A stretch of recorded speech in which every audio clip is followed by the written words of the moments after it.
was the show. We begin this show in 2, 3, 1. That's the wrong order. 3, 2, 1. It's the biggest thing to happen to sci-fi ever. I love the characters. I love the aliens. I love the special effects. Captain Picard is my man.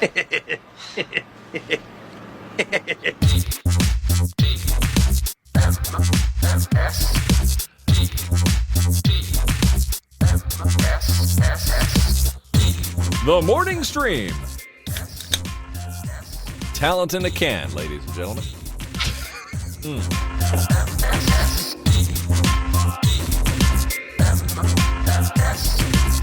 Good morning, everybody. Welcome to TMS. It's the morning stream for Monday, June 3rd, 2024. I'm Scott Johnson. That's Brian Ibbett.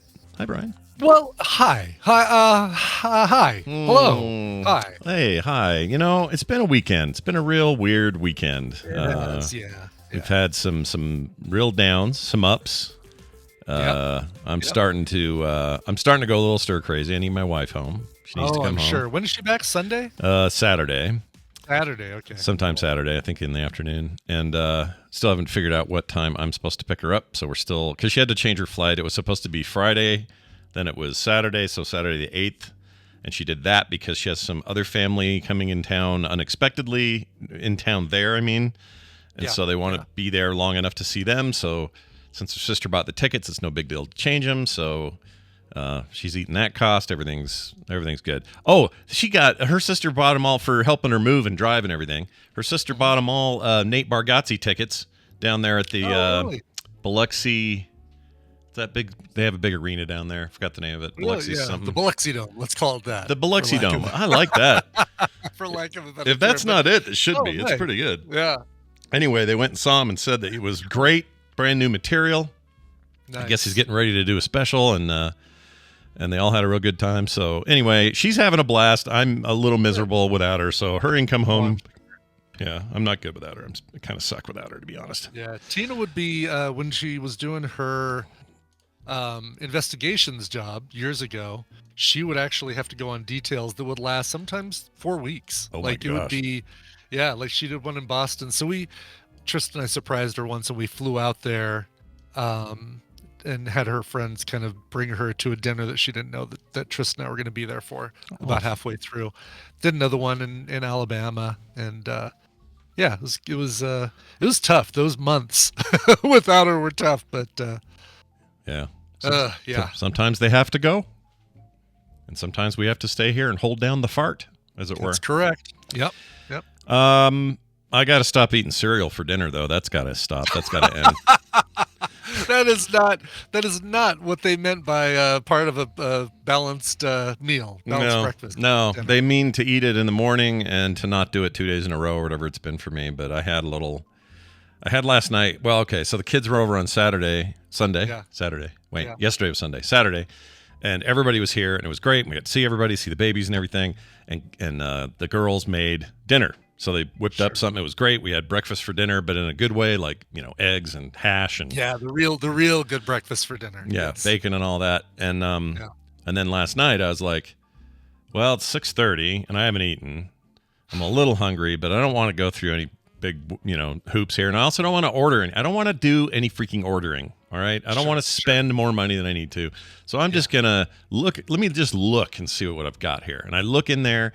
And there's a frozen meal here and some kind of like ricey thing we had left over there. And I'm like, this is all fine. But what if I just had a big bowl of cereal? What if I did that? And so I did, and it was fine. It was a good, it's just the Honey Bunches of Oats thing. It's just fine. Sure. No more sugar than I'm supposed to have, but it was, I didn't eat that much. And then I went to bed and I went, that's miserable. That's like I'm living alone in an apartment somewhere in my 20s, and I got nothing better I have no other way to eat than cereal. Like, what am I, Jerry Seinfeld with the freaking cereal? That's right. What's the deal? I wonder even if Jerry was a dinner cereal eater, like if the character. They always seem to be eating it in the middle of the day, so I don't know. Like cereal's it's a fine tradition. It is. You know what? I love cereal. I'm like, I'm a big fan. Tina gets the what Quaker Oats squares are a big thing here. She'll get herself Lucky Charms, and I'll occasionally do a handful of those, but that's just sugar bombs basically. Oh yeah, don't be eating those in my age. Although if that's all I had, I might have. Sure, yeah, you would succumb to that. You could. What about like making a take your sandwich, but then throw it in the toaster oven and heat it up, let stuff melt, like do a nice hot Quiznos style sandwich in the toaster oven, that sort of thing. That's a great idea, except I ran out of lunch meat, and so all I would have had, is just lettuce and peanut butter and jelly or something. Yeah. Oh, I did a bag of salad for lunch though, which reminded me of you. Oh, good. Yeah. Yeah.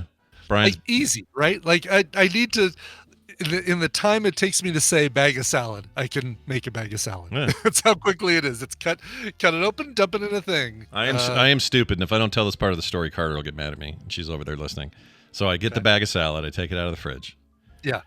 And I go, well, I guess I just open this and pour it in a bowl, and then I find some dressing in the fridge, and then that's my salad. Oh, the one you got didn't come with dressing? It did. I just didn't know. Oh, it did. Oh, gotcha. Okay, this is part of the story. Yeah, this is part of the story. Jumping way ahead. So I pour it in there, and I'm all ready to go, and Carter comes in the room, and she goes, what are you doing? And I said, I'm having this salad here. And she goes, Dad, all of it is in there. And I said, what do you... Oh, I know what it was. I asked her, I said, hey, where are like the little crunchy things Mom puts in salads? Can I get some of that? She goes, it's all in that. And I said, what do you mean it's all in that? Well, at the bottom of this bag is this pouch of dressing and then a pouch of crunchy whatevers. And so she's like pouring the lettuce back in out of my bowl, took out the 2 bags, put it all in there, shook it up, handed it to me like I was the dumbest guy in the room. Well, at least you didn't have like a bag of things in your bowl with your lettuce or whatever. Exactly. So it was good though. Like I think I'm a believer now. I don't usually do salad kits, but it was good. It's so easy. Well, okay. So now you understand Thanksgiving turkeys, right? Like inside that frozen turkey, there is a bag that contains stuff that you better not put in the oven with the turkey. Well, here's that implies that I do any of the turkey cooking when we cook a turkey. I know, yeah. And I do not. Even I'm smart enough to stay away from that business. Yeah, I don't want to be doing any of that. But I tried the gizzard before, the part they chuck out, or the part they put in the bag. And I know there are people that like gizzards. There's a reason they still include it, but I did not like it. It tasted like pennies. Like dirty pennies. Yeah, a little irony. I'm I don't know. I grew up with that stuff, so I'm a fan of the liver and gizzards and stuff like that. I kind of dig it.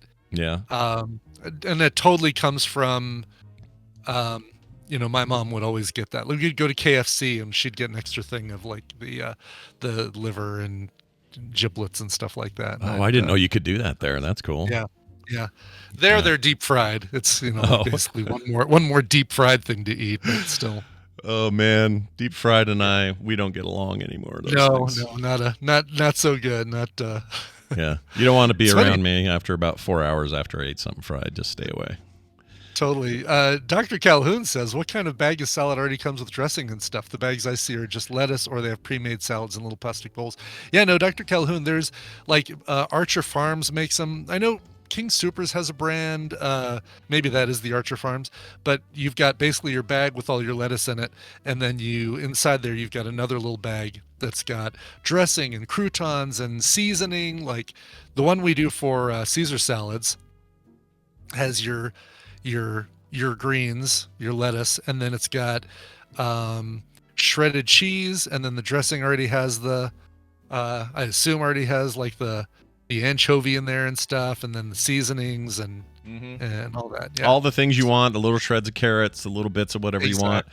The one I got was this Trader Joe's Southwestern chop salad, and it's nothing to look at. Like if you pour it in there, you're just like, oh, these are like the bits of salad I don't normally like. But actually, it's very good, and the dressing was awesome. And I'm glad she showed me, because I would have been sad if I'd have just dumped ranch on there or something. Oh yeah. Yeah, they're good though. There's they found a whole article on Taste of Home that ranks the best 5 salad kits. So. Oh really? Yeah. Oh cool. Put a link. Share a link with me. I'll link you up. Yeah, Brian, is a connoisseur of fine salad choice. You might get some use out of this. But anyway, it's pretty cool, and I liked it. I would recommend it. It was very good. Once you understand how they work, then off you go. Nice. Oh yeah, we get that Dole stuff all the time. I wonder if that's number one. Anyway, Dole. I'll look at this afterwards. Dole makes a good salad kit in a bag. Oh, Dole like the pineapple like people. the pineapple company, yeah. Gotcha. Okay. Oh yeah, look at that premium kit, Southwest. There you go. Well, a lot of. Oh, I like how they do the pros and cons. The pros of the Dole one: widely available, vibrant colored dressing, universal appeal due to its lack of heat and more contentious ingredients. Sorry, is it contentious? Yeah, contentious ingredients such as cilantro. Such as cilantro. Never heard of it that way. Damn that contentious cilantro. Cons say easily overdressed, slightly less hardy than the others, whatever that means. Hardy. Yeah, feel like you get enough of a good meal, a bulky meal in there. Yeah, I get it. Yeah. They also really like this one from Target called Good and Gather Southwest Chopped Salad Kit, but the con is you can only get it at Target. So no cheese. The other con, no cheese. Yeah. Looks good though. Well, I'm going to become a convert because this is highly satisfying that salad. Cool, good. And that for dinner, there you go. That's easy and quick, and it does the thing that cereal does for you, which is gets you food in your mouth very quickly, but might be slightly healthier than the oat milk, and I assume it's oat milk because that's what Carter drinks, right? I love the oat milk. Yeah, we're all oat milk here. Yeah. We haven't had real cow milk in years, I think. It's been a long time. Yeah. And oat milk, and I don't like almond milk. I don't like any of those other fake milks, soy milk. I don't like any of that. But I do. No. But I do like oat milk. The only problem with oat milk is you get used to it, but it's never as cold as it needs to be. So if you're using it in coffee or something, it's fine. It's totally fine as a creamer substitute or as a milk substitute. It's not an issue. But if you're like a bowl of cereal, if you compare that to like a regular 2% or some kind of equivalent milk, the milk will refrigerate cooler than the oat milk ever will. It just never has quite that level of cold, and so I need it cold for the full experience. But I've gotten used to it. It's okay. It's been fine. Yeah, that's funny. And almond. The problem with almond milk is twofold. One, I don't like how it tastes, and two, it feels like it's almost got like a grain to it, and I don't like that. Yeah. No, there's a flavor that kind of overpowers whatever you put it with. So when I drink coffee and I put almond milk creamer in it, it's like, oh yeah, I'm getting the almond flavor, and I don't want that. Yeah, and sometimes I do want almonds. Like almonds are good and everything, but also almonds are great, and I love marzipan. I love almond flavoring and stuff, but I don't know why I don't like almond milk. I don't know where I read this, but it was like a gallon of water is needed for every almond in that thing to process it. It's like, that's too much water, dude. That can't be good for anybody. So I guess what the oat ratio is. I think oat's supposed to be a lot more sustainable. It's my understanding. Okay. Okay. But I don't have anything in front of me. So if anyone at home knows, let us know. Cool. Speaking of food, I Am Sci-Fi wrote in and said the following. He said this is for the Monday show, but I think it fits better here. Yeah. Hey there, cream and sauce. Hearing Scott discuss the makeshift pimento roll-ups, ham and pickles. I talked about this on this show as well. Makes me wonder what other other than weird eggs, what food is a staple with the family that you're pretty sure isn't outside of your family. For me, it was a bagel with peanut butter, jelly, and cream cheese growing up. Love the Monday show. Oh, wow, that sounds good. Cream cheese, jelly, and peanut butter. Oh, yeah, I would eat that. None of this is offensive. That's all good. Yeah. I've done the peanut butter jelly. I've never done the cream cheese with those on a bagel, but I've had bagel with the first two ingredients. Do you have something where it's like, there's no way other than that this Ibbott house that this has ever been eaten somewhere before? I'm trying to think of it. I know, there's stuff that Tina and I'll make for snacks. We'll take celery and put some pimento cheese spread on it. There's no that is definitely something other families do or other people do. I don't feel like there's anything that we make. That's probably the most unique thing that we do, right? Like Tina makes a killer veggie lasagna, but there's nothing unique about that. That sounds so good right now. Oh my gosh, that sounds good. Yeah, veggie lasagna. Yeah. Does she replace? We got to make that. We got to make that lasagna thing that Jeannie suggested for the Instant Pot. I know. I got to get that done. We were going to try to do it. I don't think it's going to happen before Kim gets home. Maybe I'll wait for her. What is she? Maybe you already told me this. Does she use noodles for the noodles, or is she putting like zucchini or something? Okay. Nope, noodles, and then still having like strips of zucchini and squash and stuff like that. Okay, cool. Yeah, I know there are a few ways you can do that. I'm always curious about alternatives because pasta makes me fat. It's freaking. It's my fat. My biggest mistake is eating pasta all the time. Yeah, and you can substitute and just do the strips of squash and zucchini and stuff instead of having the pasta in there. I think you can do it like that. Yeah. Yeah. Well, for me, it's Dogritos, weird eggs. What else? That's kind of it. Although these 4 hot dogs I had in a row, Yeah. maybe 5 now that I think about it. They were it's a bun. I try to toast the bun. I like doing that. Unless I'm in a hurry or something. But then the hot dog, I microwave it, take it out. It's a Nathan's beef dog. You add, I like sweet pickles if I can get them. So I got like 4 sweet pickles lining one side of it, mustard in there, lay the dog in there, and then I put in, or I put some of that chili oil now on top of it. Oh, that stuff is so good on, the crispy garlic stuff, stuff. Yeah, completely hooked on it now, so that's all on there. Yeah. And then sometimes a little sriracha or something. I like it, a little spicy. And then I eat that thing in seconds flat, like I'm freaking. What's that guy's name that ate the 15 minutes to make? Oh yeah, like Joey Chestnut. Joey You're Chestnut. scarfing those things. You're soaking it in water and shoving it down your gullet as quickly as you can. Yeah, it feels like I do anyway, but I don't know. Trying to slow down these days. Anyway, thank you for that. I am Sci-Fi. Here's one from Chris, who wrote into our hotline 801-471-0462 and says this: "Hello, Sonny and Bono." By the way, I just saw an old interview with Sonny Bono right before the weekend he died. Oh, really? Oh, gosh. On Letterman, and they asked him, what did he ask him? Something about Cher, and he said, "So all these years later, do you guys how did it go? Do you guys have a decent relationship, all this time later?" Yeah. And he it's clearly complicated because on the one hand, I think they actually really did still care about each other in a very fundamental way. Sure. Yeah. But also he basically, in so many words, and I cannot think of this, so I can't do it verbatim, but he was basically saying that she is constantly in his head and constantly driving him crazy. Which I thought was really interesting to hear. But anyway, I forgot it. So he was mayor at the time, or had just gotten done being mayor of Palm Springs or something, and then they got in that skiing accident out in your neck of the woods. It was in Colorado, I think. I think so, in Aspen, if I remember something correctly. like that. Yeah. Anyway, sad stuff. Here's this one. Hello, Sonny and Bono. I was thinking about how Scott likes to mention how people should change their names when they are horrible. Well, what do you think of Dick Van Dyke? Their names are horrible, not when the people are horrible, just to clarify. Just their names, yeah. We don't, people are great. We love them. Anyway, says, what do you think of Dick Van Dyke? Can a name get any worse? You may not want to talk about it because he is 98. Anyway, beep. Love the show, though, Chris. Look, Dick Van Dyke is an institution, not just a man.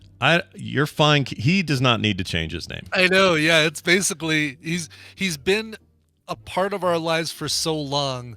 He's separated from the name, or he's ascended beyond the name. He is Dick Van Dyke, and that is what he should always forever be. That's right.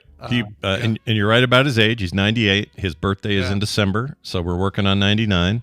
I wouldn't be. By the way, go ahead. I do want to issue a little correction in his email. The anyway beep, and then followed by the He's doing the honk. Oh, he's doing the beep. Is he? Oh, I didn't even click with me here. Here, let's give him some love by playing it. There you go. Excellent. I think a name can be worse. Dick Trickle, I think, still is the worst name that you can have. Yeah. Don't you think the best fake name, though, is still Rip Torn? That's a great name, isn't it? It is. Yeah. I love that guy's name. I love that you've got both a verb and a past tense. A past tense synonym. Yeah, it's amazing. Like Rip, his real name is Elmore Rural Torn Jr. His real name is Torn, but the Rip is, he made that up. I guess torn is an adjective, not a past tense verb. Torn? No, because torn, that's past tense. You're describing a thing, though, like a piece of paper is torn. Oh, I see. Right? Yeah. But you could say... He tore. Tore would be the past tense of the verb tear. Tear, yeah, because tear is tearing. That's right now. Tore is past. You're right. Past tense. Right. Yep. I guess I have torn the paper. Yeah. Dr. Calhoun, torn. Yeah. Yeah. He's torn like that song. It's like the song I did for The Hitcher. Yeah. By the way, Yeah. if you guys haven't heard Film Sack, Brian had a banger last night. Yeah, I'm wondering if I give you those. Oh, what if I put them up on my own YouTube and I don't care about monetization? It's probably so close they just take it down. It's not a matter of you're not going to get monetization from this song. They will right? probably. So what happens to me every time I play them and forget to take it out of the YouTube? It's usually just they just kill monetization on the file. Okay. So I've never had them ban it or lock it out or anything like that.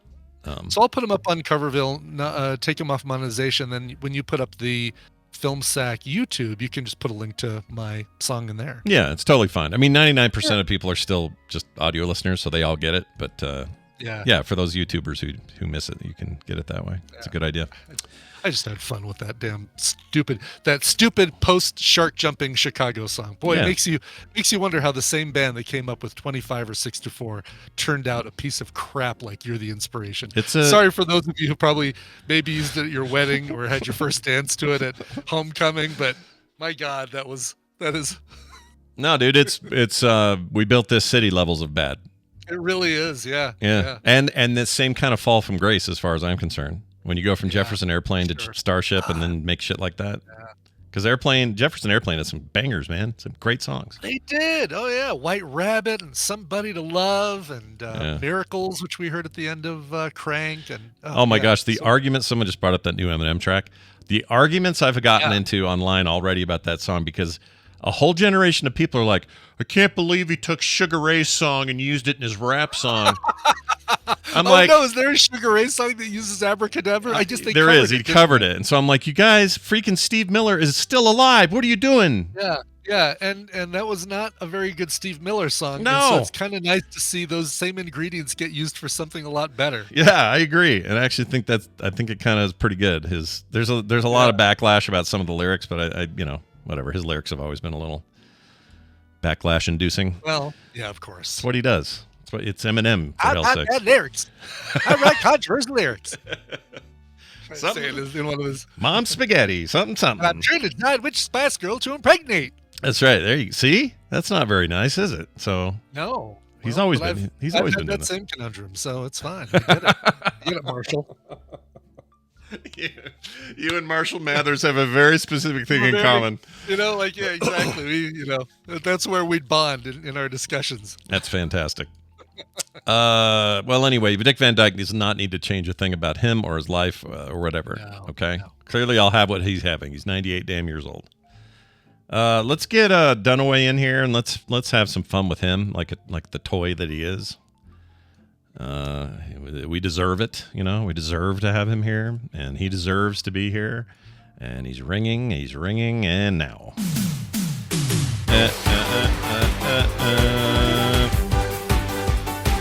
All right, let's talk to Brian Dunaway, who's standing right there like a weirdo. Hi, Brian. Oh, hi, Scott and Brian. I'm not standing like a weirdo. That hurts. Hey, you know what? There's a guy on on Facebook who is mad at me. Wait!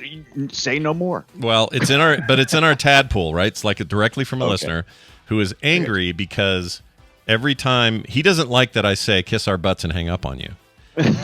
Okay. He wants me to, I don't know, do something else. But also I explain that I hang up on everyone abruptly. Yeah, everyone. Yeah. And it's not show stuff. I'm talking in life. I talked to my mom yesterday, my sweet mother at 85, who's, been sick and on the edge of eternity there, and I still go, all right, click. I still hang up on her like that. This is how I do it. All right. So he doesn't like it. He doesn't like it, and he likes you a lot, and that's why he doesn't like it. Yeah. Well, that's nice. First of all, that you're absolutely correct. Scott's a jerk. Yeah. He was right. It's an expected jerkness, so it doesn't hurt really. It just reminds me of who he is. You. It's kind of the conversational version of the Irish goodbye. It's like bing, abrupt end without saying goodbye or anything like that. Yeah, just the way I do things. I hate long goodbyes. There was a guy that I used to know that I had to call. There's a guy I used to know I had to call, and every time we'd end the conversation, he would always be talking, had certain cadence, and then he would just stop and go, "Good day," and then he would hang up. It was the weirdest thing, and I love doing Really? it. Yeah, That is actually pretty good. Should I adopt that and do that from now on? Just say I think it's good pretty day? good. It's pretty Okay. good. Is it It's like this. Paul It's Harvey? like this conversation is over. Good Yeah, day. Paul Harvey's his conversations. Just Good ends day. them. Click. That's amazing. Well, we're glad to have you here. We're gonna play a game. We like to. Oh, I gotta log in. What am I thinking? Let me do that real You quick. do. You need to log in. Can't play without logging in. But I Nope. could describe how the game works. Yeah, while why you don't you log in. do that while I log in? That's great. Welcome to the Morning Half-Asses, a trivia game where I'm actually going to be giving you guys the answers. I'm going to give Scott and Brian a category and 6 possible answers, 3 of which are correct, and 3, like that guy's opinion on us hanging up on Brian Dunaway mid-sentence, are incorrect. Depending on how confident they feel with the category, they can provide 1, 2, or 3 guesses, but if they get any wrong, they get 0 points for that round. Get 1 right gets a point, 2 right gets you 3 points, and 3 right gets you 5 points. The player with the most points after 3 rounds wins the prize for their contestant. But who are these contestants, you say? You say it. Who are these contestants? Oh, Who who are? are Hey, these Brian. Who are these contestants? contestants? Yeah. How fat I'm are so they? glad. I'm so glad you asked. Scott, you're going to be playing for Hazel Aspinall in Wigan, Lancashire, England. Oh, I had to take Like- that for a month for some allergies, some hazel ethanol or whatever you call it. It was hard to do. It's but- hard. What are the side effects? Don't take Hazel Aspinall if you're allergic to Hazel Aspinall. Yeah. Brian, you're going to be playing for Kim Wolf in Atlanta. Ooh, yeah. Why is that's that a great name? That name is familiar. Isn't there a famous Kim Wolf? I think there is. Wolf. Right here on the show, Kim Wolf, I don't Atlanta. know. Comedian or yeah. something? Maybe. Oh, it's just the Survivor. You should know this. She was on Survivor. She was a big deal on Survivor. She would have only been known as Kim, as far as as I'm concerned on Survivor. They never say who their last name is until after they're like really popular. Let's Sure. see here. Kim Kim Wolf. Wolf. You probably know her looking at her, right? Oh, totally know her. Oh yeah. Yeah, these are Atlanta, She right? was Probably early Dragon too, Con. wasn't she? Yeah, she was like maybe even those. first few seasons in 2 or American 3, seasons. yeah, like early. Oh, Michelle Wolf also is a comedian. Yeah, that's what I'm thinking of as the comedian. She's very funny. yeah. Anyway, Okay. Sorry. All right. Well, there we go. There's our Kim Wolf. Kim Wolf connection. Kim Wolf Not connection. necessarily the same person, though, right? No, That's right, okay. 100% That is not the correct. same person. Yeah. Yes, maybe it's Scott Wolf. Are you thinking of Scott Wolf? All right, let's get to our game here. And Teen your Wolf? first. Just Teen Wolf. Maybe some Teen Wolf? No Team Wolf. Go to Popeye, not Popeye. All right, let's get to first question. Sports is our first category, but you guys know your NBA. Sure. Which of these NBA stars won the MVP award? Is it Allen Iverson, Bill Walton, Jason Kidd, Dennis Rodman, Charles Barkley, or George Mikan? 3 of those fellas won the MVP award. 3 of them did not.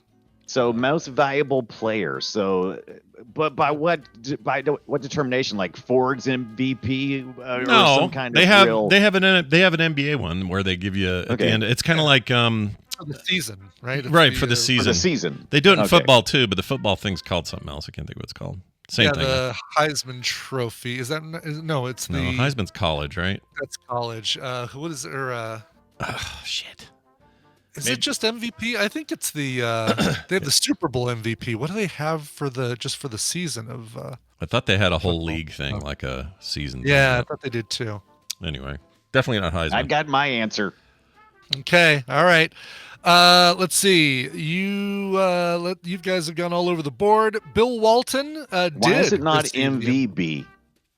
the Most what? valuable baller? Oh, I yeah, see. most valuable baller. Yeah, I get you. All Sure. Bill Walton, yes, he was Wow. nominated for or Look at won Scott. the MVP award, as did Charles Barkley, Ah, Oh, shit. yeah. but not Dennis Rodman. You got greedy. Mm. Dennis Iverson in Rodman. 2001, Bill Walton Dennis 1978, Scott. and 1993 for Barkley. I mean, Rodman won playoff stuff, most valuable player playoff stuff, but I guess probably not a whole season. I don't know how that shit works. Yeah. But I remember it was always like, oh, Rodman partying all night in Vegas, but somehow scored a ton of That points was and a- blocked 50 Yeah. shots. He's MVP somehow, even though he's crazy. Like I remember stuff like that. Yeah. Anyway, I was wrong, obviously. All right. Well, Brian going into the second round with 1 point. Scott at 0, but we're going to change things right now with, boy, I have some gimmies every once in a while, like where it's like, all right, well, just here's some easy points across the board. Let's see how they do with this. This is not that situation.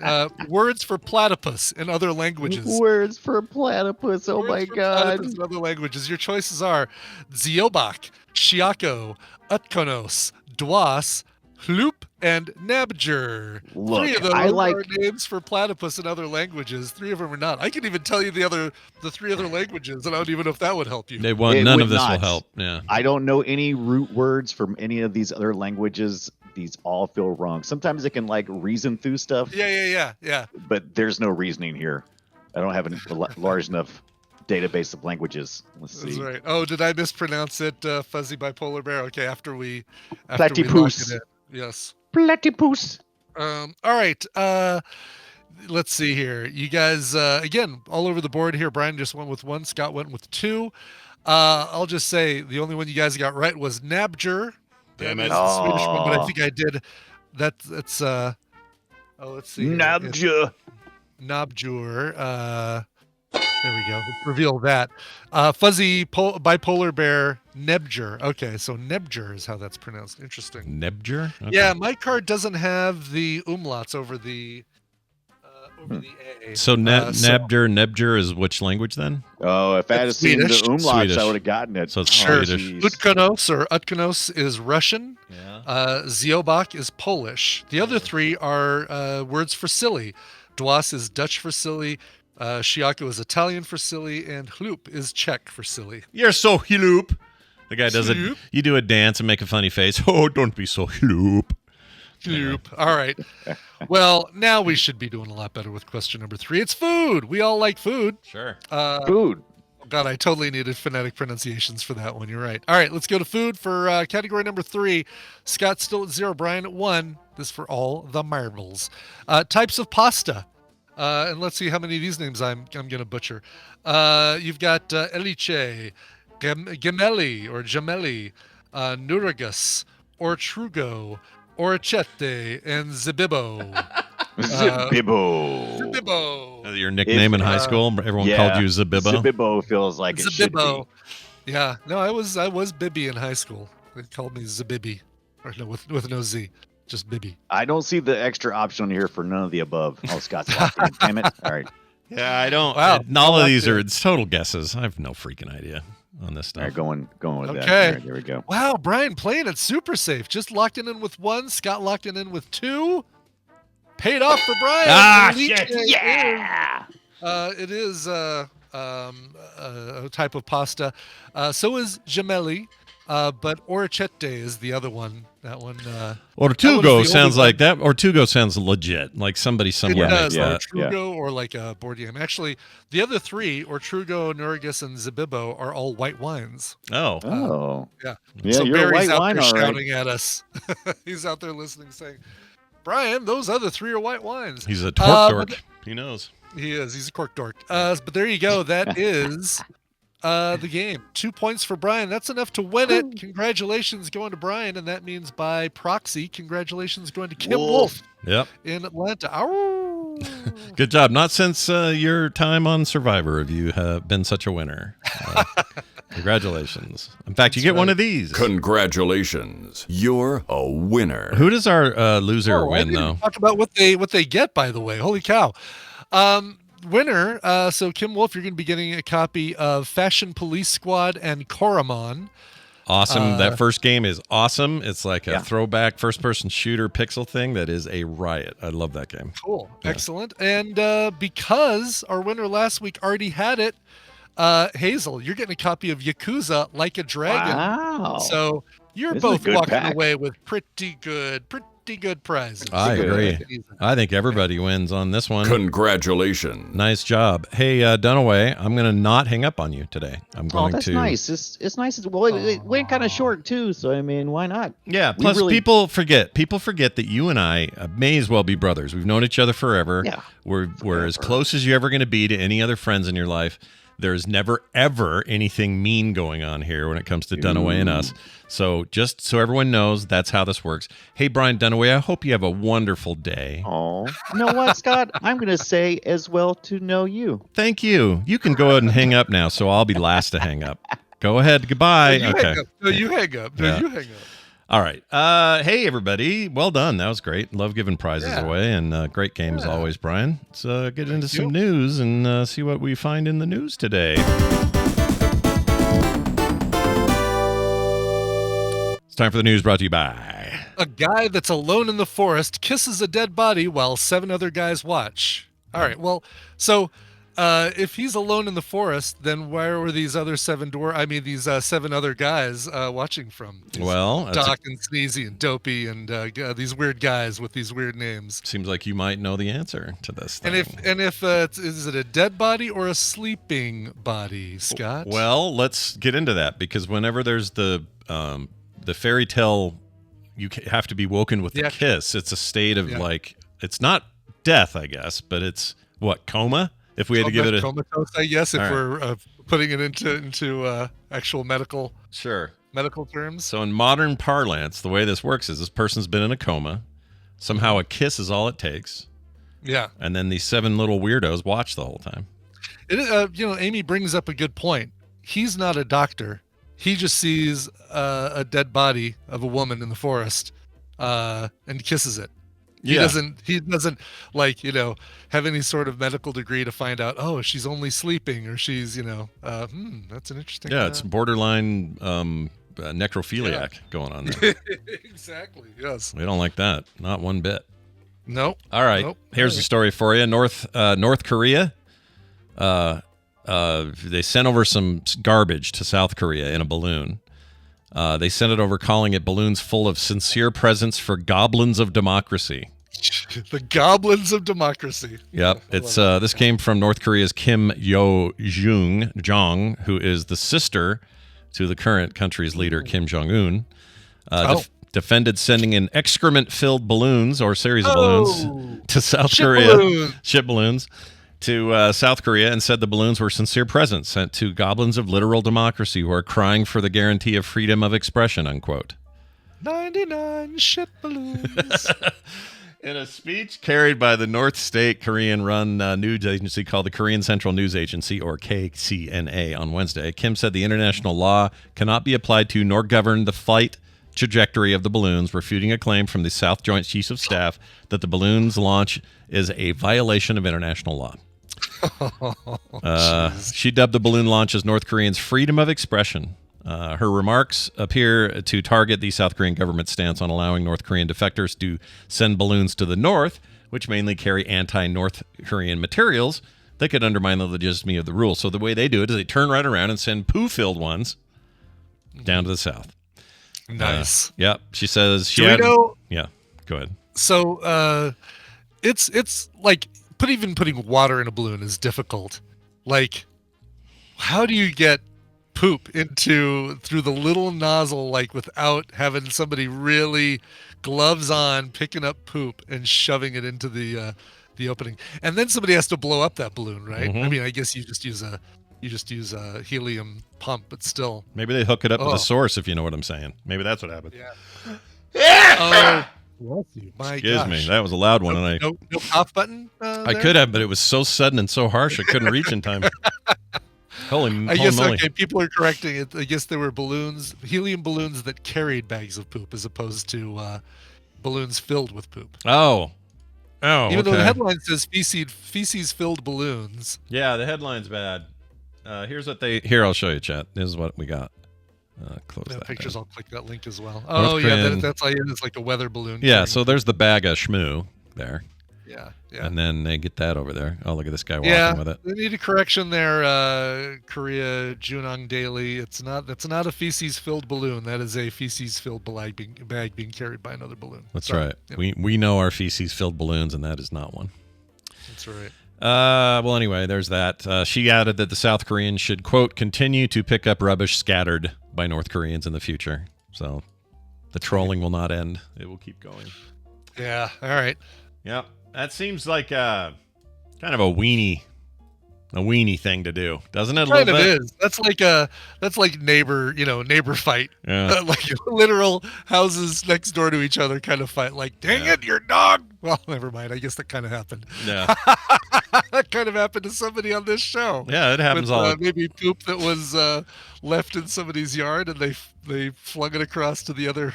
Yeah, you expect it for neighbors. You don't expect it for countries, you know.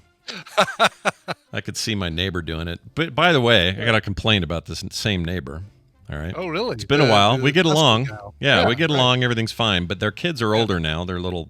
The kid that was a baby when they were being freaks. It's your kid's Tesla neighbor. He's now 8 or something, 9, and he rides his bike, his little motorized electric bike, of course, because they're all Teslas over there. So of course their bikes are electric. And he rides this bike right through our backyard, right through the back lawn, because he doesn't want to go around it. It's just a shortcut for him. Now, once in a while, I understand, but it's constant. He'll run back and forth over that thing constantly. And now I have this trail in my nice, otherwise manicured backyard, this trail of bike. And his mom just sort of lets him do it. So I got to go over there and talk to him. And I'm dreading it. Yeah, that's an issue. I'm dreading it. You know, I'm sure. And I think you're good at being diplomatic about it and just saying, hey, here's a photo like this. I'm starting to get a trail worn on my lawn. Could you maybe ask him to not go, cut across? Yeah. He also climbs one of my trees, which just is a liability I don't want. Oh, geez, no kidding. Yeah, don't be climbing that. I mean, I don't. In your backyard, your front yard? It's like a back side yard thing. It's small, but it's got trees and a relatively small strip of grass back there, and that's what he's riding across, and then that's the trees climbing on. Okay. And it's just so it's not fenced. That part of our yard is not fenced. Most people know to go around it. It's fine, but these people sometimes use it as their dog toilet or the kids' track, and it's like, come on.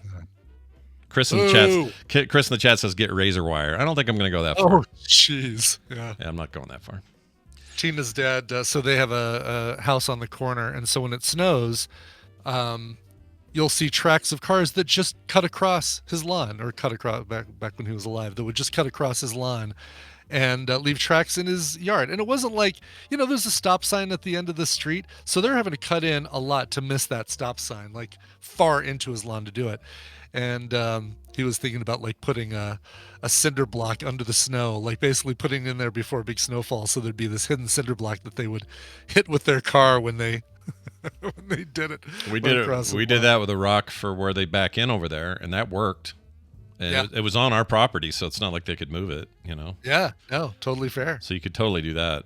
I don't think that's, as far as I know, that sort of stuff's not legal, or is not illegal. No, I don't think it's. Yeah, I don't think there's anything illegal about doing that. But also, I don't know what my rights are when it comes to some neighbor kid climbing my tree, and if he fell and broke a leg, am I liable? If they fell and hurt themselves on your property climbing your tree, you would technically be liable, whether or not the. Why? That makes no sense to me. I know. That's effed up. They came over, no permission. That'd be one thing if I said, "Hey, come over and climb my tree," but if they come over there with no permission and no way to prove they had permission. That shouldn't.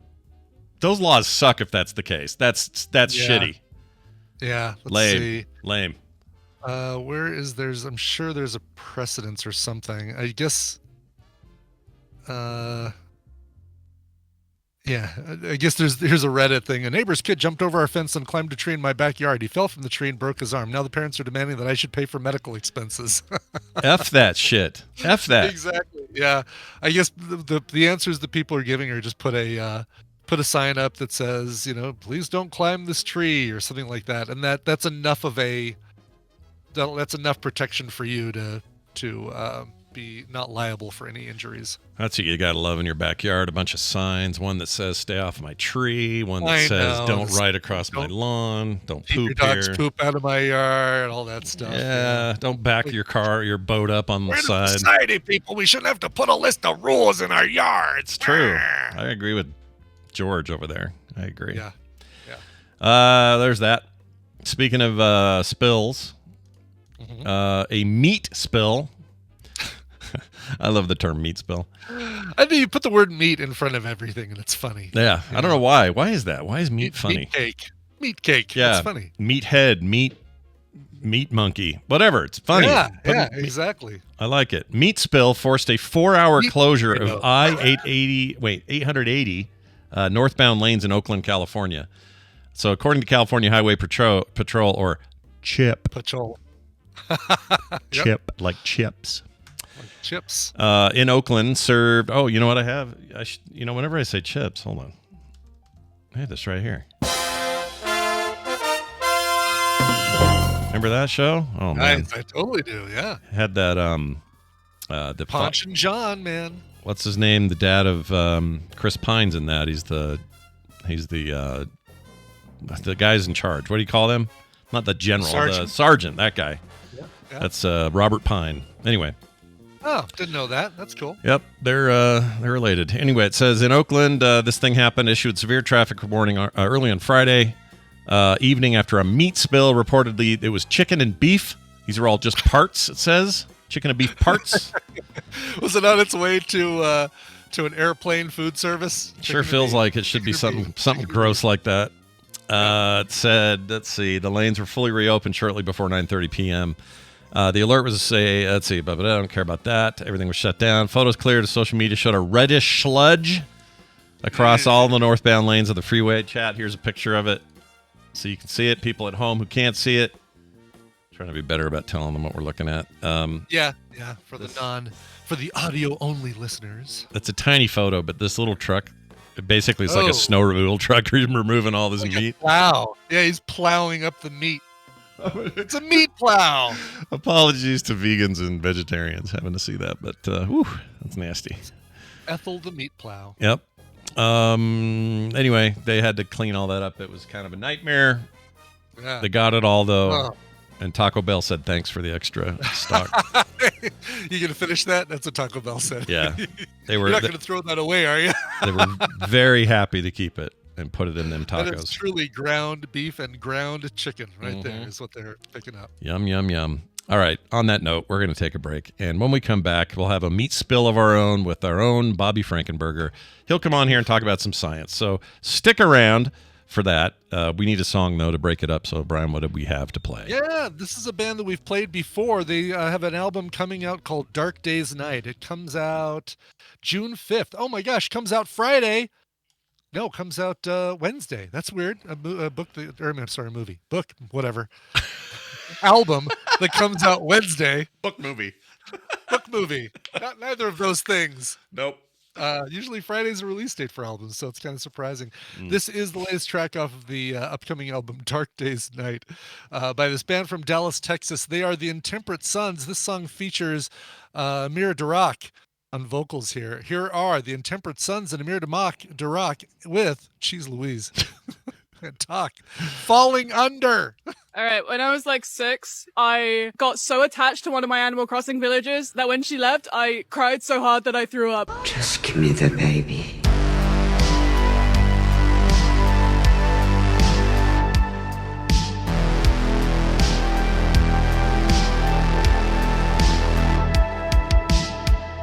And we're back. Tell me who that was one more time. That was the Intemperate Sons and Amir Darak from the upcoming album Dark Days Night, a single called Falling Under. Nailed it. Nailed it on the dismount. Yep. No issues. No issues whatsoever. Science! Bob is hungry, and the soup looks good. Indeed, it is Bob, or as we call him, Bobby. I don't think his mom probably calls him Robert. I don't know. We've been through this. My mom calls me Bob. Yeah, Bob. That's right. She's the only one who calls me Bob. She says it like that. Bob. Does she Bob. call you and say, Bob, I need my toilet's backed up. Come on over, or what? What's her deal? Well, no, she lives in Ohio, and I live in South Carolina. So that'd be a long. She'd be a long time waiting for that unplugging of the toilet. Were you born in Ohio, or did she move there? No, I was born in Virginia. I've lived in a lot of places. I was born in Virginia, moved to California, went over to Scotland for a while, back South Carolina, Minnesota. Scotland? What brought you there? Yeah. The Navy, family in the Navy. Oh, Navy family. I didn't realize you had a Navy brat. Yeah, I didn't know you were a Navy brat or yeah, I guess that's what they call you. It's fine, right? You guys are cool with that, the brat part. Yeah, I'm fine. I get USAA insurance out of it. Oh, yeah. So. Yeah. Oh, Nice that's little cool. perk. Do you still get that? Yeah, it's you can have it for as long as you have a family member or a parent or something. I don't know how far I don't know how close the family member has to be, but I know that since I have parents that were in the Navy, then I qualify. I had a family member. This is such a side note, but it irritates me to this day. But I had this family member, I won't say who joined the Army just under the age limit, just barely under it, like by 6 months. Joined the National Guard or the Army. We went for the Army first, ended up in the National Guard. Anyway, did it just shy of it for the sole reason so he could have these benefits, right? Which I understand, it's fine, whatever. But all he did during his time before, during, and after that was complain about socialist ideas, free healthcare in other countries are all broken and everything sucks. Meanwhile, his whole reason for joining was to get free healthcare. That was his entire reasoning. I've never been able to make the math work on that. No, it's kind of funny. Wow. And Brian probably has a decent guess as to who I'm referring to. Probably. Yeah, I think I do. Yeah. So that's all I'll say about that. Anyway, There's enough clues for everyone. Right. Yeah. Yes, exactly. And I could go on for days, but I won't.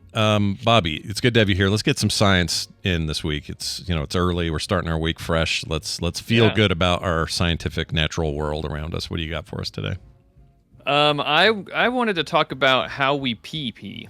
Oh, good Lord. Great. All right. Okay. Nice. I didn't have this on my bingo card. Let's hear it. I do love the double, like saying PP. It actually, because saying P, whatever. But saying P, going PP, I think is ever since I had kids, I've been very excited about the excuse I have to say it to bring that phrase back, basically. Yeah, because that's how I say. I don't say, "Oh, I need to use the restroom." I say, "I got to go pee." And I enjoy saying it. Did you have a potty phase where they all wanted to go potty? That was a thing for my kids. Yeah. It was potty, pee. No, yeah, for sure. I don't like potty, but I do like pee. Yeah. Don't isolate that and use it for anything nefarious, please. That'll never get used for anything else. Ever. Yeah, I like pee. Anyway, so yeah, tell us about. I guess we all have to pee, so. Yeah, I was just reading around stuff and stumbled upon this article on Knowable magazine that talked about the science of how and why we pee and all the complexity that's involved. You think it's pretty simple. Like I always thought it was just your bladder fills up. Once it gets full enough, it triggers an urge to pee. Then you pee. Then you no longer feel the urge, and then rinse and repeat. Right? Sure. But it's actually a lot more complicated than that. I was interested to see. Scientists did used to think it worked that way, that it was just basically like an on-off switch, Mm-hmm. But then the article was, and scientists asked questions like, well, maybe it can't be that simple, because then how do babies learn to use the bathroom? Because at some point you like early on you don't have control, and it is kind of like an on-off switch when you're an infant, right? Yeah. But we all eventually, well, most of us anyway, get control over our bladders. So it must be a little bit more complicated than that, right? You'd think so. Yeah. Yeah. I mean, there are times where I got to go so bad, but I'm also so tired that I don't want to get up, and I will just deal with it. That to me says that I've got some, it's not up to chance. I've got some control. Got a little bit. Yeah. Exactly. Yeah. Also, though, I think about things like what whenever I get into bed at night, I always go to the bathroom before I sit in the bed, even though I'm going to sit up and read or look at my phone or something like that, right? Yeah. And then even if it's only 10 minutes later that I decide, okay, time to go to sleep, I still have to go to the bathroom again. Not everybody's like this. This is definitely, a me problem, but some people are just they have, but it's I think it's behavioral, but I still, if I choose not to, if I know in my logical brain, hey Bobby, you just went to the bathroom, you didn't drink anything in these 10 minutes, and you don't have to go again, I will lay there and I will feel like I have to go until I get up and drop a tiny individual drop of urine out, and then go back to the bed, and then I'm fine. Yeah. Yeah, there's also this thing of specifically I would go like a nerdtacular would start, and I would have to pee so bad when I got there. At least I thought I did. Yeah. But then I would often be too late. There was no time. So I would just get into whatever and get on stage and we start doing our stuff and rolling with the day. And I would not have to pee. I would be fine for hours, actually. And I never could quite explain that other than I knew it had to do something with my nervous response or, it's fight or flight. You make me think of like when I'm sitting on an airplane. I often feel like I have to go when I don't. Or I feel like anyone I talk to. Go ahead, Brian. The threat of not being able to go is what makes you feel like you have to go. And I think that's related to what I was about to say, which is I feel like a lot of people I mention this to have the same experience. But when you were a kid and you were hiding, like playing hide and seek, if I was hiding in like a dark closet or something and just sitting there waiting, I felt I really had to pee. And I don't know why. But so the point is, like, obviously it's more complicated than just your bladder's full, now you have to pee. Yeah. And researchers have for a long time wanted to figure this out because I guess they feel like understanding the complexities of how you have to go leads to that kind of research helps you understand different types of incontinence that exists in people and how you can treat that and stuff like that, understanding the complexity of it. So first you have to understand how the bladder works. All right? Yeah, let's get into that little funky little ball bag unit deal we got going down there. It's pretty ball cool. bag. That's something else on your anatomy. But yes, there is a sack of. Sure, it could you could keep your weed in it. Anyway, actually, it's true because they can detect weed a long time later if you pee if you do a lot of weed. Anyway, sorry. That's right. Go ahead. That's right. The bladder it's like a stretchy sack. It holds about 2 cups of liquid or half a liter for our non-U.S. listeners. That's pretty. That's more than I thought. Yeah. The average person is about 2 cups of liquid at its fullest. You probably don't usually get that to that point before you pee, but it can go and it expands. It expands. Your bladder is it's got like one of the highest, if not the highest, ratio of like its smallest size to its largest stretched out size. Because like your stomach also stretches out and stuff like that. There are other organs that stretch out. Right. But your bladder will stretch up to 6 times its empty size to when it's full. It can get 6 times bigger. But anyway, when it stretches, the walls of your bladder are full of these nerves that are stretch detecting nerves. They can actually detect the tension and stretching of the walls of the bladder, and it sends that signal up to your brain, right? But the bladder, when it's empty, it has a couple of things that it has to coordinate, and this adds to the complexity of things, right? When it's empty, the outer muscle layer of your bladder is relaxed, right? Yeah. It makes sense because it's just going to let things fill up, and it tightens whenever you're peeing, whenever you're letting the urine out, right? Because it has to contract the walls, the muscles contract to squeeze it out, right? And the opposite is the case with the sphincters. I love that word. Ever since Beavis and Butthead, I love that word. Wow. The sphincters that surround the urethra, which is where it comes out, the sphincters squeeze to hold the urine in, and they do the opposite, right? So when the bladder's empty, the sphincters are tight and the walls are relaxed. And then when it gets full enough, they have to swap. The walls get suddenly very tight and the sphincters relax. And it's a beautiful coordinated dance. Can I play a clip from last night or yesterday's film sack that reminds me of this? Here you go. Your urinary sphincter's as tight as a knot right now. You couldn't piss to save your life. Wow. Country legend Dwight Yoakam, everybody. That's right. Dwight Yoakam, catch him while you can. Who knew how topical this That's right, segment exactly. would be? I had no idea, until you started talking about it. Okay, so when somebody, I've noticed this, men of a certain age start getting asked different questions when they go for their checkups. All right, whether you know this or not. When I was going in there, and let's say at 30, they never asked this question. I go in there now, and I get it every time. And this isn't happening to me, but they still ask it. They go, "Are you noticing any leakage?" And I say, "No, I'm not noticing any. What would be the signs of that?" I usually say, And they're like, well, perhaps you wake up in the morning and part of your bed is wet. And I'm like, no, that is not happening to me, at least not now. But they asked that, I assume, because that quote unquote sphincter, it's not quote, it's actually a sphincter. I assume that thing, like a lot of things, gets to get weak over time, right? Yeah, right. It's not as strong. It doesn't hold back the It's loses its power. Sure. Yeah, a lot of people will lose muscle tension in a lot of different types of muscles, and it's just another muscle, right? But there's other reasons that could be leading to that, and I think scientists don't fully understand everything that goes into that type of incontinence, because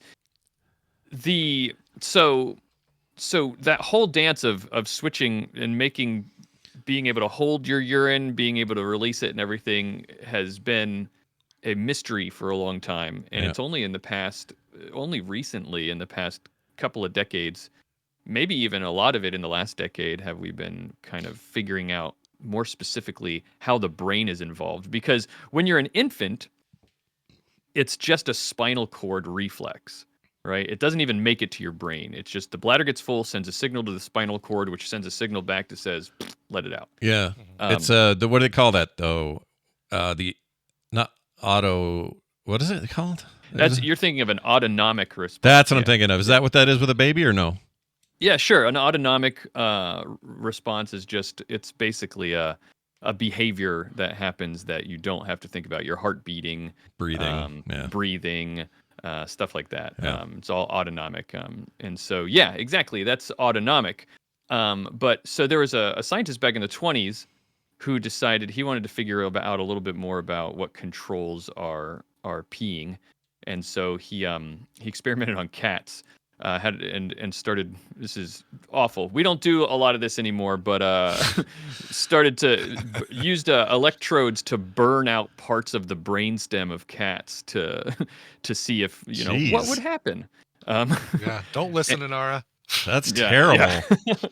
Yeah. So found that that in some parts of the brainstem, in an area called the pons, but some parts of the pons brainstem area, if you burned this part out, cats would still show an urge to pee, but wouldn't be able to. Oh. And then there would be another part in the brainstem that if you burned that part out, cats would never show an urge to pee, but would involuntarily pee everywhere. So it would be like the opposite, right? Okay, so that's interesting is my mom had her brain surgery. One of the reasons they wanted to do it is they were worried that the part of this benign tumor that was growing was pushing on a part of her brain that was threatening to make her completely incontinent if they let it go.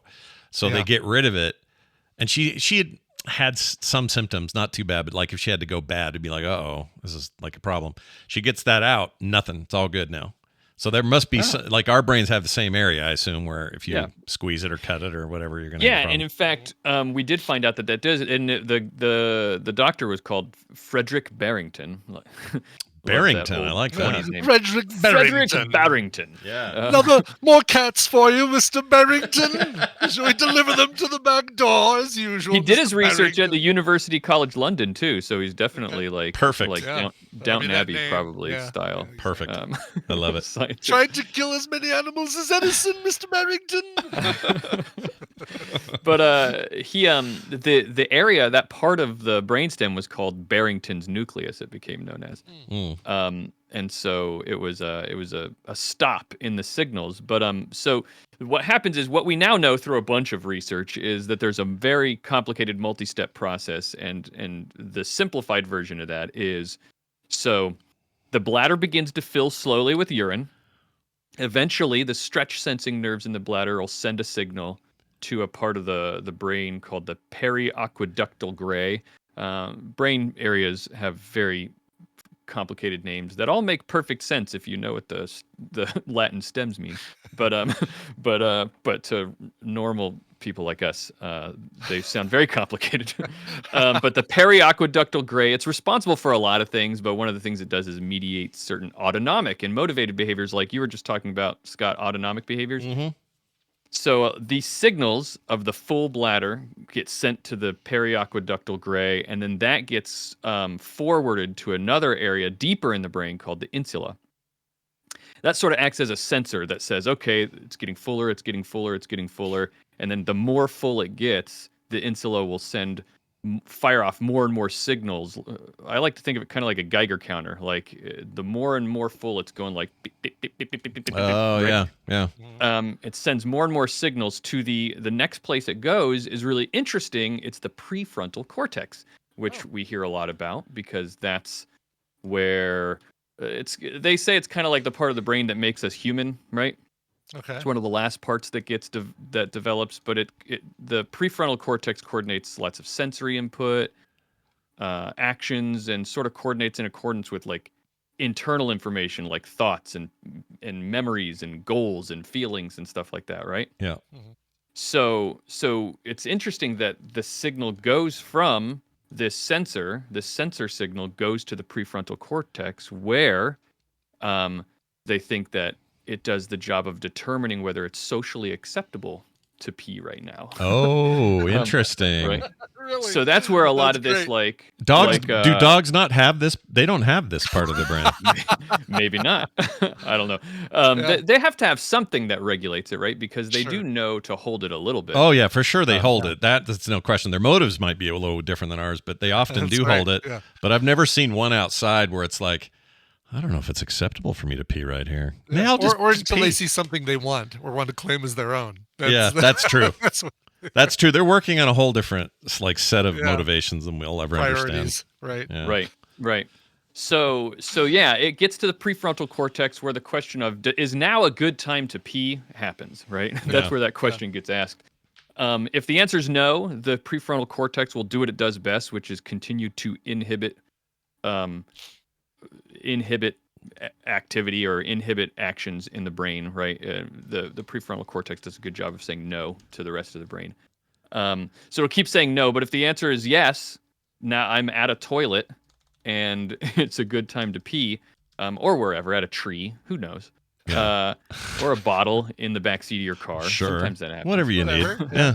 Yeah. Starbucks cup, whatever. Yeah. It'll send once it gets that yes signal, it'll send a signal back to that periaqueductal gray back in the brainstem. It sends a signal back that says, we're going to send this signal is going to now go to Barrington's nucleus, which then sends a signal to the bladder that it's pee time. All right. So it's the whole point, we're not being quizzed on this later. The whole point of all this complicated dance is that it is to kind of get the idea that it's much more complicated than just the bladder is full. There's all these signals going on that get input from other areas and all that kind of stuff. So it can be very complicated to figure out what causes pee problems in people. Mm-hmm. Sure, right? sure. Can I do some Kegels? Is that a thing I can do? Kegel? Well, so that's one problem. Kegel. So women often have urinary incontinence issues, especially older women later in life, more than men, and that's one of the causes. It can be is a weakening of the pelvic floor, but that leads to another problem. So menopausal women actually. So the general population experiences about 11% of the people in the general population experience overactive bladder syndrome. You've heard of that before? Yeah, that just means you're always stimulated to pee. You feel the urge to have to go a lot, right? Constantly, yeah. More than what is typical. So I hear it depends. Yeah, that's what I also hear that it depends. Yeah. 11% of the population experience that, but 45% of women in menopause experience that. And again, it's not totally sure why. This one's a really interesting one as to why they think that is. So when you're going through menopause, not you, but when women go through menopause, there happens to also be a proliferation of immune cells that develop in the bladder. That can lead to these little tiny bumps on the inner wall of the bladder. Oh, it's like a physical thing. I figured it was just a bad signal. Well, it does lead to signaling problems. So one of the things that the inside wall of your bladder can do is they can sense the presence of E. coli. Oh, geez. I don't think it's meant necessarily. I don't know what the evolution of that is, but the presence of E. coli will send like a high amount of E. coli in the bladder will send signals to the brain that you need to pee. That's actually that's a UTI, a urinary tract infection, is caused by E. coli. And that's why when you have a UTI, you feel like you have to pee a lot, is because it's sensing this E. coli. But these bumps that develop as a result of these too many immune cells during menopause, they think causes the inside wall of the bladder to become incredibly sensitive to tiny amounts of E. coli. Tiny amounts that might not cause a problem otherwise. Oh, I see what you mean. So the only it just stimulates that sensation of having to go. Right. So they think that might be what's happening with that. Some other things that can happen: bedwetting. So there are these neurons in the brainstem. Also, there's neurons all over the brain. Go figure. But there's these neurons in the brainstem. It's an area called the locus coeruleus. I don't know if I'm saying that right, but basically it's this area that will start firing a rhythmic pattern whenever the bladder gets to a certain fullness, and that rhythmic pattern can cause like wave-like firing patterns to spread to the outer layers of the cortex. And the end result is that it actually causes the brain to get roused and be more alert in about the 30 seconds before urination happens, and it causes people to become more focused. And they think that this might be what actually allows us to wake up right before we need to pee at night. Oh, interesting. And you can mess with that. Obviously, you drink too much before you go to bed or whatever. You can change the natural course of things. But yeah, if you're having an average night, that's really interesting. I always your brain will go do, like in Morse code, basically. Yeah, right. It's like, hey, wake up, wake up, wake up. Wake up. This just in. Wake up. You're gonna have to pee. Wow. Yep. Right, up, and put on a little makeup, so and then you go bedwetting pee. sometimes might be the result of that being a malfunction in that system, right? Right. So, are there things people can do to either strengthen? I mentioned Kegels, but like, is there a way to strengthen, work on dietary? Is any of that part of any of the knowledge or the research we have on all of this stuff, so that people can, I don't know, ward off things like wetting their bed or, I don't think there's anything you can do if it's a brain problem or a neurological problem, which it sounds like a lot of this is, unless there's medications. There are medications that are being researched and some that have been developed that sort of, most of the medications act on the bladder itself and maybe the signals being sent from the bladder. But there are more being developed that are trying to target what we're learning about that happens in the brain itself. But I mean, just the typical advice of don't drink a bunch of water in the hour before you go to bed, and or longer, One of the things I notice about Vegas gummies, the THC has a tendency to make it so you just feel like you don't ever have to pee again. Like I don't know if it dries you up, if it creates dehydration of some sort, if it does just the outward essence of dehydration, and it's just fooling you. I don't know, but all I know is there were nights where, like in Vegas, this last trip, I would have a gummy that day, and then that night, I wouldn't pee that night before bed, and I would not wake up having to pee. I peed in the morning just fine, but it wasn't urgent. Yeah, that felt like there's a trick in there somewhere, Not that those are the medications they're working on, but obviously something's going on there, right? I don't know if it's dehydration or what it is, but it sure made it so I didn't have to pee. It's really weird. If it was some sort of dehydration or something like that, I would expect that you would have peed a bunch before you went to bed at least, because that would have meant that the water was just going, or liquids or whatever were just going straight through you. Well, part of it is in Vegas, you're already sort of dehydrated because it's hot and you're, Yeah, I mean, that's true. That's a good point. But also, as I say that, there are anticholinergic things. I think that's the right term for the medication I'm thinking of, that cause you to dry up, like you can get like dry eyes and dry mouth and it can lead to constipation, which is also a fluid retention issue, right? I kind of wish the medical industry wouldn't refer to things that help you pee as diuretics, because it just sounds too close to bum stuff. It's like, why can't you come up with a better word? Well, I mean, the reason it's called diarrhea is because of that, because it's all related to how much you're holding in water, right? Like, yeah. So I'm just saying, if you're gonna have a word that is, you hear the word diarrhea and you go, oh geez, okay, that's a bummer. Whoo, diarrhea, right? But then you say, well, don't drink that. That's a diuretic. And my first impression is, oh no, I'm gonna have the shits all afternoon. It's like, no, it means it's gonna make you pee. And then it's more complicated by the fact that coffee seems to have a diuretic property, but it also makes you poop. Yeah. Yeah, what's going on, coffee? Yeah, poop and pee. Pick a lane. The gift keeps on giving. Let's just call diarrhea what it is and just call it the shits. Yeah, let's just call it the shits. Exactly. We go to the doctor. What's the matter? I have the shits. Oh, yes, a case of the shits, they'd say. Yes. Well, Write that's that on your chart. That's super interesting stuff. I like, you know what? We're all, biological beings with needs and urges and whatnot. Yeah. And I think that stuff's good to address here and there. People now everybody that's listening though has to pee real bad because I've been talking about it the whole time. Yeah, it's like yawning. It's like all of a sudden now we all have to pee. Yeah, I could have made it worse and played like some audio of like a tinkling sound or something. That would have really like some waterfalls or exactly just somebody pouring water and a trickle from a pitcher into a glass. Like here's if I do a search for water tinkle sound, this is what I get. Let's see how this goes. Yeah, does that help? Yeah. You're right. You should have been playing that. That's like Flomax right there. That is some. That's a brook. That's not bad. Yeah, if you're peeing like that, maybe get some advice from your doctor as to what's going on. Yeah. Well, Bobby, always a pleasure to do this. And look, if you're worried about other scientific matters, not just how you have to pee, but how space works and that sort of thing, you've got a show all about that. Tell people where to get it.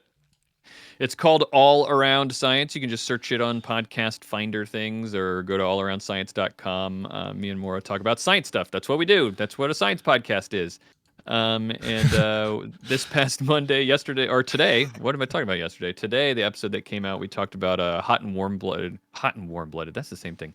Warm and cold-blooded animals that and what they are and how that is actually not a binary. There's a sort of a spectrum. You can be sort of both at the same time. Some animals are a little bit of both. And but next week, I'm really excited about next week also. So you should subscribe if you're not, so that you can get next week's episode. I'm going to be talking about. I finally heard enough news items or read enough headlines to say I want to learn about what the heck is going on with Neuralink. The chips that Elon Musk is personally implanting into people's brains. But maybe I'm wrong that he's not the one doing the surgery, and that's what I'm going to find out and tell everybody. He's definitely not the one doing the surgery. He is definitely making money and using his money to do it. But could it self-drive my car? That's all I want to know. Yeah, maybe. If it can do that, then sure, sign me. I don't know. I'll find out and let you know on next week's episode. Okay, Excellent. cool. Because I want to see the guy who's in a wheelchair that's using it. He's like mostly paralyzed. It's interesting to watch the stuff he's doing. Yeah. So I did read that apparently one of the first things that he did was have like an 8-hour all night binge of Civ 6. Yeah. Played Civ 6 with his mind, pretty much. Yeah. Really? Wow, nice. Yeah. It's really cool. There's video of this floating around out there. It's pretty interesting. So I will look forward to that episode of All Around Science, everyone. Where's your... Oh, there you are. Bobby, always good to talk to you. Have a fantastic week, and we'll see you in a couple of weeks. Bye now. Thanks, Bobby. See, I didn't hang up on him. He hung up on me. No, that's right. Working on it there, guy at home. Whatever. Oh, don't change. Never change. All right. I'm not going to change in that we have to end the show, so there's no change there. However, I'm going to read a quick email that we got from a listener. This might have been a text because he didn't leave his name.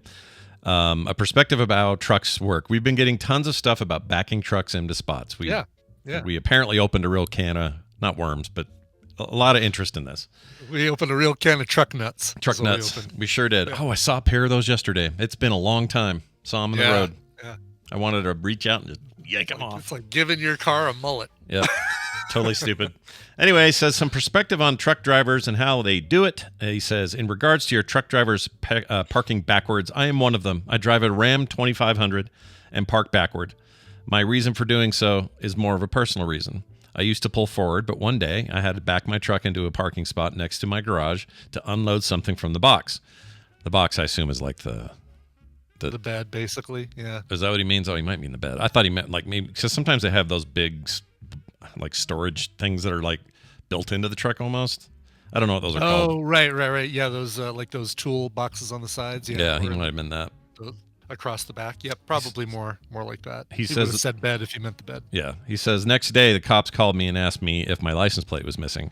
Well, it was. Overnight, somebody stole a truck like mine, and since my front license plate was facing the alley, he stole that and put it back on the stolen truck. That's crazy. In Wisconsin, our front plate has no registration stickers, and that is what caught the parking enforcement's eye, the plate on the rear of the truck with no stickers. Had I parked forward, he would have stolen my rear plate, and the cops would have never run the plates, and I would have had a headache of getting new plates and fighting any tickets as a result. So basically, out of fear of idiots, I park backwards. But even though I drive a big truck, I pee like a normal person. He doesn't stand 2 feet back from the urinal. Yep. Like Alpha Peer from last week. Yeah, so you guys have done something here. You have changed my perception of people who buy big trucks. You've done it. I used to think everybody was a dick overcompensating for something. I had a real stereotype about it in my head. Sure. And while some of those people I'm sure exist, most of you are normal. You're all normal. The ones that tailgate me, I still think that about you, and there's nothing that's going to change my mind. You're overcompensating for something. Yeah. Little man. Yeah. But but once you but all this parking info, I don't think it's so bad. I think it's fine. Yeah. No, and this is an interesting reason why. Like, I get the safety issue that a lot of people brought up. This is an interesting, like, protecting your license plate issue. It's very interesting. Yeah, super interesting. So thank you for sharing that. If you want to share your feelings or thoughts on anything we discuss here on the show, 801-471-0462 or themorningstream@gmail.com. It's going to do it for us. Brian, we should get out of here. But if we do that, we have a song to play as a promise. We do have a song, and this one is not a request from a listener. It's a dedication to a listener. This performer, this band, was somebody that Alan, a.k.a. Wabbit Magic, requested for an episode of Soundography, and so I knew that he was a fan of this band. The band is Alice in Chains. So going out to in tribute to Wabbit Magic, to Alan Roth, this is Down in a Hole by Ryan Adams, covering Alice in Chains. This was from the album Follow the Lights with the Cardinals from 2007. Here's Ryan Adams and Down in a Hole. This show is part of the Frog Pants Network. Yes. Get more at frogpants.com.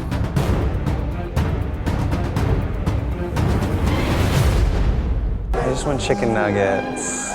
Me too. I want chicken nuggets.